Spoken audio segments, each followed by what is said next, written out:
I'm currently experimenting with an Arduino UNO R4 WiFi board, combined with a 50-to-pi experiment tray, a Rotary Encoder and an LCD1602 screen to create a small counter. First, I mounted the Arduino board onto the experiment tray and connected the DT pin of the encoder to pin 3 of the Arduino, the CLK pin to pin 4, and the BTN to pin 2. However, I haven't initialized the button yet, as I don't have a need for it at the moment, so it's just connected. Additionally, I connected the SDA pin of the LCD1602's I2C interface to pin 4 of the Arduino, and the SCL pin to pin 5, powering both devices from the 5V rail of the Arduino and grounding them as well. Next, I connected the USB-C programming cable to my computer. For programming the Arduino UNO R4 WiFi, I need an IDE, which is the Arduino IDE. I found the download link on the official website, Arduino CC, and installed the IDE. Since I had already installed it for previous tests, I didn't show the installation process in the video.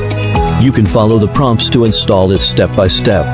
Once installed, opening the Arduino icon on your desktop will give you a new sketch, which is where we write our code. To simplify the programming process, you use corresponding libraries, which are open source modules created by other engineers or electronics enthusiasts.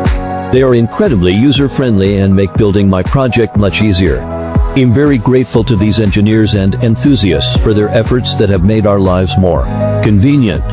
You guys are awesome.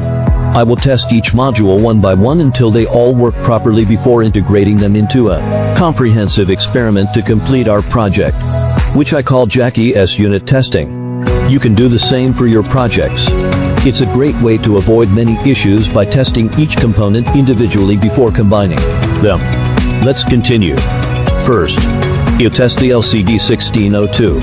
There are many libraries available, and after testing several, I found the LCD I2C multilingual library from the video to be very convenient. It supports multiple languages and symbols, which is fantastic. I started with its examples, and after testing, I opened a new sketch and wrote a simple test script, which I then uploaded to my Arduino UNO R4 WiFi board. They work great. Next, I installed the Rotary Encoder library, which is easily accessible through the library manager.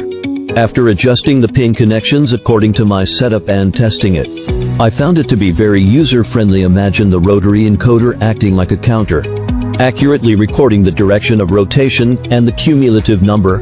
We first print this to the serial monitor, a very useful debugging tool that is simple, easy to use, and powerful. Then, I display the obtained data on the LCD1602 screen, and by detecting the difference in position between two readings, I can increment or decrement the count. Just a few lines of code accomplished what I needed, which is really nice. If you search for Arduino UNO R4 WiFi, you'll see the efforts put in by Arduino. They use a Renesas chip combined with an S32S3 and provide a small dot matrix on the Arduino. Exciting lie. They offer a web-based stencil tool, which is fantastic. But this time, I decided to display on the LCD1602 screen, which gives my project an industrial look. I love the overall style.